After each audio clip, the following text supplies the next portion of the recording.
रविवारी दिनांक 7 सप्टेंबर 2025 रोजी भाद्रपद पौर्णिमा आलेली आहे. या दिवसापासून पितृपक्षाला सुरुवात होईल. पितृपक्ष साधारणपणे 15-16 दिवसाचा असतो. यंदा 21 सप्टेंबर 2025 रोजी सर्व पितृ अमावस्या असल्याचे याच दिवशी पितृ अमावस्या देखील संपेल. म्हणजे या 15 ते 16 दिवसामध्ये आपल्याला पितराची सेवा करायची सुवर्ण संधी मिळाली आहे. कारण आता लवकरच पितृपक्ष सुरू होणार आहे. या पितृपक्षामध्ये आपल्याला आपल्या पितराचे काय सेवा करायची असते. पितृदोष तुम्हाला आहे का? भले तुम्हाला पितृदोष असो किंवा नसो तरी सुद्धा पितरांच्या स्मरणार्थ काही सेवा करायच्या असतात. त्यातील सगळ्यात प्रभावी सेवा आणि खूप सुंदर अशा खूप साध्या सोप्या सेवा, कुठलेही जास्त नियम अटी न लावता मी तुम्हाला सेवा सांगणार आहे. सेवा तेवढीच प्रभावी आहे. तुम्ही जर मनोभावी केली तर त्याचे नक्कीच अनुभव येईल. मी आधीच सांगते, पितृदोष असेल तरच केले पाहिजे का नाही, ही सेवा आपल्याला देवाची कृपा आपल्यावर प्राप्त व्हावी म्हणून आपण ही सेवा करायची असते. तसेच आपले जे कोणी पित्र आहेत ते जेथे कोठे असतील त्यांना सद्बुद्धी देवो, त्यांना शांती मिळो, त्याच्या आत्म्याला शांती मिळो आणि ते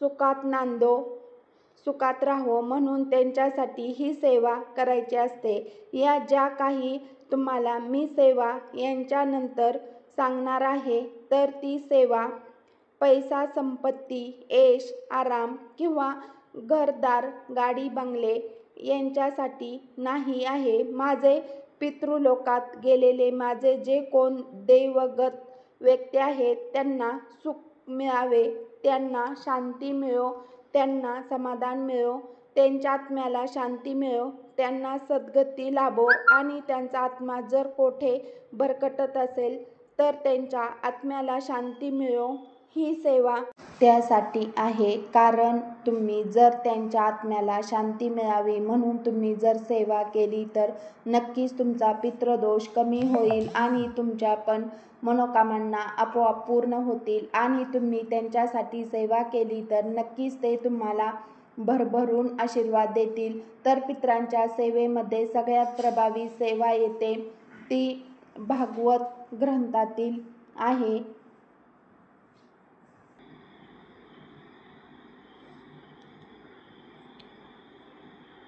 आता भागवत ग्रंथ जो मूळ ग्रंथ आहे तो वाचायला आजकालच्या काळात कोणालाही इतका टाईम किंवा तो पठण करायला, कारण भागवत ग्रंथ खूप मोठा त्याचा विस्तार आहे. तुम्ही जर वाचायला जर गेला तर पण तुम्हाला वर्ष लागेल तो ग्रंथ पूर्ण वाचायला. जर तुमचा आपल्याला ज्या नित्यकर्माच्या ज्या काही जबाबदाऱ्या आहेत, ज्या काही समस्या आहेत त्यातून वेळ काढून तुम्हाला तो भागवत ग्रंथ वाचायला खूप जास्त टाईम लागेल किंवा मग दिवसातले 8-8, 9-9 तास तुम्हाला बसावे लागेल. एवढी तुमच्याकडून होत असेल तर तुम्ही आवर्जून मूळ भागवत ग्रंथ तुम्ही वाचन करू शकता किंवा तुम्हाला स्वामी समर्थांच्या केंद्रामध्ये जो ग्रंथ मिळतो तेही तुम्ही वाचू शकता. तुम्हाला माहिती आहे का, लवकर प्रसन्न होणारे देव कुलदेव आणि आपले पितृदेव असतात. त्याची सेवा करणे, त्यांची उपासना करणे, जसे ज्याच्या प्रत्येक प्रॉपर्टीवर आपण मालकी हक्क गाजवत असतो त्याची पद्धत, त्याची सेवा करणे तेवढेच महत्त्वाचे असते. त्यासाठी सेवा करणे हे तेवढेच महत्त्व असते. तर त्याची सेवा काय करणार, तर त्यांच्यासाठी सेवा ही संक्षिप्त श्रीमद भागवत ग्रंथ आहे. तुम्ही गुरुचरित्राचे पारायण सुद्धा करू शकता. आता तुम्ही म्हणाल हा ग्रंथ आपण का पठण करावा? बघा, मनुष्य जन्माला येतो तो आपण काही ना काही ऋण फेडण्यासाठी आलो आहे. काही ना काही देणे लागतो. आपण कोणाचे ना कोणाचे ते त्या ऋणातून मुक्त होण्यासाठी हा मनुष्य जन्म मिळाला आहे. आता हे ऋण कुठले ते बघून मनुष्य ऋण कोणीच काही घेतले आपण ते परतफेड करण्यासाठी आपला जन्म झालाय. मनुष्य ऋण आहे, ऋषी ऋण आहे, देव ऋण आहे, भूत ऋण आहे, त्याचबरोबर येते ते पितृ ऋण. या 5 ऋणातून मुक्त होण्यासाठी आपला जन्म झाला आहे आणि या ऋणातून याच्या जन्मात आपल्याला मुक्त व्हायचे आहे. याच्यानंतरचा जन्म पण नको आणि जर तो भेटला तर पण कोणाचेही काही घ्यायचे नाही आणि कोणाला काही द्यायचे नाही. रोजच्या दिनक्रमात या ऋणातून मुक्त होण्याचा प्रयत्न करत असतो. पितृ ऋणातून जर मुक्त होत आले नाही तर प्रखर पितृदोषाचा आपल्याला सामना करावा लागतो आणि त्यांचे परिणामही आपल्याला आपल्या कुटुंबावर झालेल्या बघायला मिळतात. असा प्रखर पितृदोष निवारण करण्यासाठी खर्चिक उपाय करण्यापेक्षा संक्षिप्त श्रीमद भागवत ग्रंथाचे जर मनोभावे वाचन, मनाने चिंतन करणे हा त्यावर रामबाण उपाय आहे. आपण मागच्या जन्मात काय केले आपल्याला माहिती नाही. त्या ऋणातून मुक्त होण्यासाठी संक्षिप्त श्रीमद भागवत ग्रंथाचे पठण करायचे असते. एकूण 14 अध्याय आहेत. खूप साधा सोपा, काही नेम अटी जास्त नाहीत आणि अतिशय साधे सोपे, तुम्हाला समजेल, तुम्हाला वाचता येईल असा हा ग्रंथ आहे. बघा ग्रंथ वाचन कसे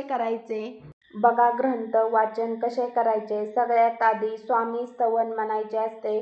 कुठली सेवा करण्यासाठी स्वामी स्तवन म्हणणे महत्त्वाचे आहे. त्यानंतर तुम्हाला 24 वेळा गायत्री मंत्राचे पठण करायचे असते. त्यानंतर 1 वेळा गणपती अथर्वशीर्षाचे पठण करायचे. मग श्रीमद भागवत ग्रंथाला सुरुवात करावी. हा ग्रंथ मराठी प्राकृतिक आहे, अजिबात संस्कृतमध्ये नाही. जसे स्वामी चरित्र सारामृत आहे, गुरु चरित्राचा ग्रंथ आहे, त्याच पद्धतीने हा ग्रंथ वाचायला अगदी सोपा, समजायला सोपा आहे. आता पारायण कसे करायचे. या 15 दिवसामध्ये तुम्ही जेव्हा माझा व्हिडिओ बघाल तेव्हा तुम्ही हा ग्रंथ आणून एक तरी पारायण करावे. हे पारायण किती करावे. तुम्ही 1 पारायण करा, तुम्ही 11 पारायण करा, तुम्ही 7 पारायण करा, तुम्ही 9 पारायण करा, तुम्ही 33 पारायण 21 पारायण करा, 108 पारायण करू शकता किंवा दररोज 1 पारायण सुद्धा तुम्ही करू शकता. रोज 1 पारायण तुम्ही अगदी 1.5 ते पावणे 2 तासात हे पारायण करू शकता. समजा तुम्ही 21 पारायण करणार असाल तर तुमच्या वेळेनुसार तुम्ही रोज 3 पारायण याप्रमाणे 7 दिवसात 21 पारायण होऊ शकतात. त्याचप्रमाणे तुम्ही 33, 21, 9 पारायण करायचे असेल तर याचे प्रमाणे ठरवून तुम्ही करू शकता. पारायण कसे करावे. तुम्ही तुमच्या देवघरासमोर बसा. तुमच्या घरामध्ये जेथेही कोठे जागा असेल तेथे दक्षिण दिशेला तोंड करून तुम्ही बघायचे. देवासमोर दिवा, धूप, अगरबत्ती लावायची. घरात जेथे कुठे जागा असेल तेथे दक्षिण दिशेला तोंड करून बसायचे. या ग्रंथाचे तुम्ही पारायण करू शकता.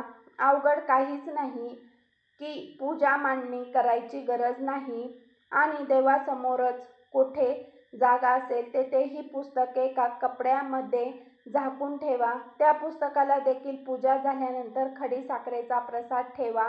शेवटी गणपतीची व श्रीमद संक्षिप्त भागवत गीते यांची आरती करा किंवा दत्ता स्वामींची आरती करा.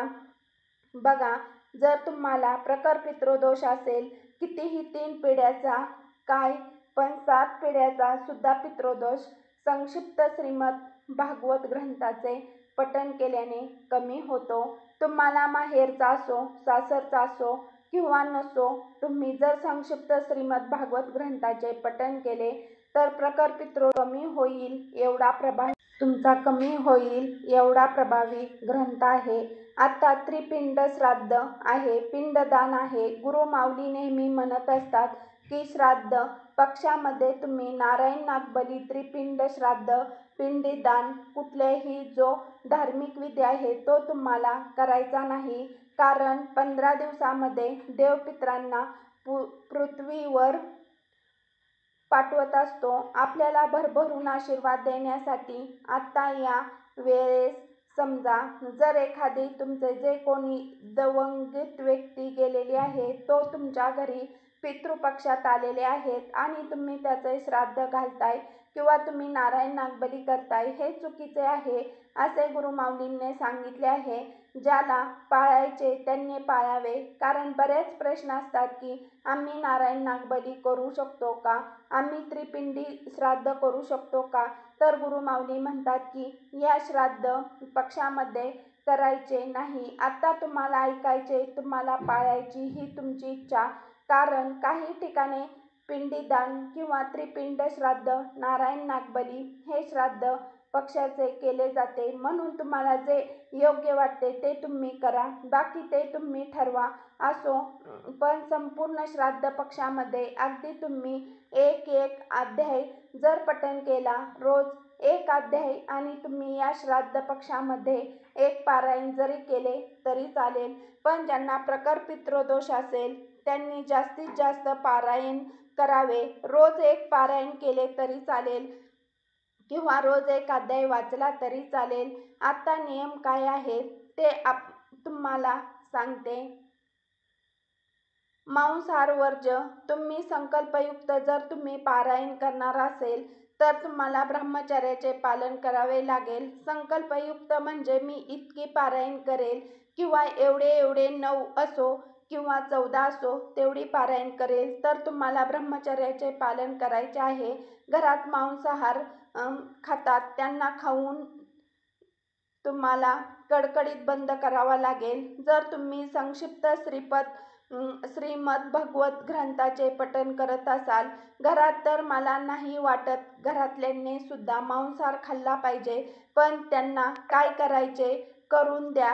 तुम्हाला सेवा करायची आहे, तुम्ही मांसाहार वर्ज्य करा सुद्धा, तुम्हाला वर्ज्य करायचा. परात्र सुद्धा दुसऱ्यांच्या घरचे अन्न खायचे नाही. हे काळजी तुम्ही प्रचंड प्रमाणात त्यांचे दोष लागतात.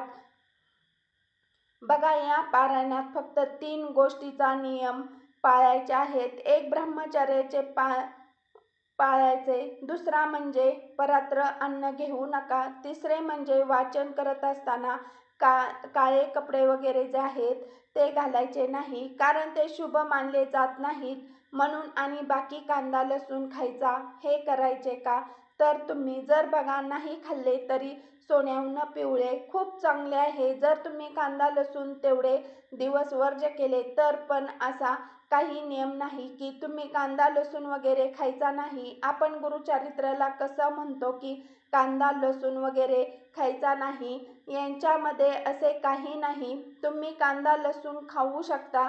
तुम्ही स्वतःहून उगीच म्हणजे अवघडत जायचे हे करू नका. सरळ देवासमोर दिवा अगरबत्ती धूप जे आहे काय ते लावायचे, आसन बसायला घ्यायचे, संकल्प करायचा, पारायण करायला सुरुवात करायची. सुरुवातीला प्रार्थना करायची की माझे हे काम आहे, यासाठी हे काम माझे पूर्ण होऊन दे. माझ्या पितरांसाठी ही सेवा करत आहे. सेवा झाल्यानंतर सुद्धा पितरांना म्हणायचे की मी तुमच्यासाठी ही सेवा केली, पितृदोषामुळे जो काही त्रास होत आहे तर तो दूर होऊ दे आणि तुमच्या आशीर्वादाने, तुमच्या कृपेने माझे हे काम जे आहे ते पूर्ण होऊ दे. दररोजच्या दररोज ही जी प्रार्थना आहे जेव्हा जेव्हा आपण पारायण करू शकतो तेव्हा करायचे आहे. बघा, एक वेळेस हे श्राद्ध पक्षामध्ये एक देवाची सेवा कमी करा, पण पित्राची जास्तीत जास्त सेवा करा, कारण वर्षभर आपल्याला पित्राची सेवा करणं शक्य होत नाही. जे काही उपाय आहे मग ते पंचमहायज्ञ आहे ते आपण करतो, पण श्राद्ध पक्षामध्ये आवर्जून तुमच्या घरात ज्या दिवशी श्राद्ध असेल त्याच दिवशी तर आवर्जून या ग्रंथाचे वाचन करायला विसरू नका. खूप प्रभावी असा ग्रंथ आहे, तुम्हाला सगळ्या ऋणातून मुक्त करणारा आहे. खरोखरच जर तुम्हाला पितृदोषाचा खूप त्रास होत असेल तर तुम्ही 51 दिवसाचे 108 पारायण करा. 108 पारायण केल्यानंतर कितीही काही अडचणी असू द्या, दुःख संकट असू द्या, पितृदोषामुळे जर तुमच्या आयुष्यामध्ये अडकलेले कामे असतील, मुलांचे विवाह होत नसेल, नवरा बायकोचे भांडणं होत असतील, मुलगा आणि सुनेचा संसार टिकत नसेल, घरामध्ये व्यसन आहे, पैसा टिकत नाही, सतत आर्थिक नुकसान होते, आजारपण आहे, संतान प्राप्ती होत नाही, गर्भपात होतोय, जो काही त्रास तुम्हाला तुमच्या कुटुंबामध्ये एखाद्या व्यक्तीला पितृदोष मूळ होत असेल तर तुम्ही ही सेवा जी आहे ना ती आवर्जून करा. खर्चिक आणि घरच्या घरी करता येणारी अशी सेवा आहे. तुम्ही महिला असाल, पुरुष असाल, तुम्ही दोघांनीही सेवा करू शकता. घरातील एक जरी व्यक्तीने ही सेवा केली, याचे फळ, त्याचे लाभ, पुण्यफळ आहे आपल्याला संपूर्ण कुटुंबाला मिळणार आहे. ज्यांना मानसिक पाळी, सुतक, विटाळ असेल त्यांनी यूट्यूबवरती श्रवण केले तरी चालेल. शेवटीच्या दिवशी तुम्हाला उद्यापन करायचे आहे. शेवटी याच्या दिवशी जे काही तुमचे पारायण आहे, जे ठरल्याप्रमाणे रोज किती वाचायचे ते तुम्ही वाचून घ्यायचे. आपल्याला साधा सोपा नैवेद्य करायचा असतो. त्या नैवेद्याला म्हणतात गोपाळकाला. तर तो कसा असतो तर चपाती बारीक चुरायची आणि त्याच्यामध्ये तूप, साखर किंवा गूळ टाकायचा आणि याचा नैवेद्य हा दाखवला जातो. त्याचप्रमाणे तुम्ही घरातील वरण, भात, चपाती, भाजी देखील नैवेद्य त्याचबरोबर दाखवू शकता. बस एवढेच उद्यापनाला करायचे आहे. तर संक्षिप्त भागवत ग्रंथाची किंमत 64 रुपये. ग्रंथामध्ये एकूण 14 अध्याय असून 12 स्कित आहेत. ग्रंथाचे पारायण पठण कोणी स्त्री, पुरुष, मुलं, मुली करू शकता. या ग्रंथामधील अध्याय हे छोटे आहेत, त्यामुळे ग्रंथ वाचायला साधारण 1.25 ते 1.5 तास लागतो. त्यामुळे या ग्रंथाचे पारायण हे एका बैठकीमध्ये करावे. संपूर्ण 14 अध्याय एका बैठकीमध्ये वाचून काढलेत. आपल्या एक पाठ एक पारायण पूर्ण होतो. एक संपूर्ण पारायण म्हणजे 1 ते 14 अध्याय आहे. पठण करू शकता. अतिशय उच्च कोटीची ही सेवा मानली जाते. पारायण कोणीही करू शकतो. दिवसभरात अगदी संध्याकाळी सुद्धा तुम्ही संक्षिप्त श्रीमद भागवत ग्रंथाचे पारायण करू शकता. रात्री 12 किंवा 10 पर्यंत करू नका. संध्याकाळी पर्यंत दुपारी 12 ते 12:30 मध्ये सुद्धा तुम्ही पठण करू शकता. कुठलाच नियम नाही. फक्त नियम काय आहे, जर संकल्पयुक्त सेवा असेल तर ब्रह्मचर्याचे पालन करा. यासाठी कोणतीही पूजा मांडणी किंवा उपासना करायची गरज नाही. तसेच वाचन करताना मध्येच उठू नये, कोणाशी बोलू नये. पारायण करताना शक्यतो वाचण्याचे एकच वेळ ठेवावी. जर तुम्ही या ग्रंथाचे एकापेक्षा जास्त दिवस पारायण करणार असाल, मध्येच मानसिक धर्म आला असेल, तेवढे दिवस थांबवा आणि त्यानंतर सेवा पुढे कंटिन्यू करा. 14 अध्याय असे 700 श्लोक ग्रंथ आहे. ज्यांना नारायण, नागबली, कालसर्प यासारखे विधी सांगितले आहेत त्यांनी या ग्रंथाचे संकल्पयुक्त 108 पारायण करावेत. 108 पारायण झाल्यानंतर तुम्ही एखादी मेहुणी जेवू घालू शकता किंवा एखाद्या पाहुण्याला एखाद्या गरजूला तुम्ही अन्नदान करू शकता. जेथे भागवत पारायण होते, साक्षात भगवान श्रीकृष्ण विराजमान होतात. जो भागवत ग्रंथाचे श्रवण करतो, पठण करतो, तो आपल्या आईचे, वडिलांचे आणि पत्नीचे कुळ अशा तिन्ही कुळाचा उद्धार करतो. अनेक जन्मांतरीचे ज्या वेळेला माणसाची आध्यात्मिक सेवा पूर्णत्वास येते त्यावेळेला त्याला भागवत पठणाचे, श्रावणाची संधी आणि सद्बुद्धी प्राप्त होते. पितृपक्षामध्ये भागवत पारायणाची पोथी दान करावी. दर्भाचे आसन दान करावे. दर वर्षाला या पोथीचे जर पारायण केले तर आपल्याला घराण्याचे अनेक दोष दूर होतात असतात. नारायण, नागबली यासारखी पूजाविधी करूनही काही फरक दिसत नसेल, या ग्रंथाचे 108 पारायण तुम्ही नक्की करून बघा, अनुभव घ्या. आपल्या संपूर्ण घराण्याचा पितृदोष घालवण्याची ताकद या ग्रंथामध्ये आहे. अनेक सेवा करून सुद्धा जर तुमची प्रश्न मार्गी लागत नसतील, जीवनामध्ये काही फरक पडत नसेल, तर अशा वेळेला दर एकादशीला संक्षिप्त श्रीमद भागवताचे पारायण करण्याची सुरुवात करा. यामुळे आपल्या पितरांना सद्गती प्राप्त होऊन ते प्रसन्न होतात.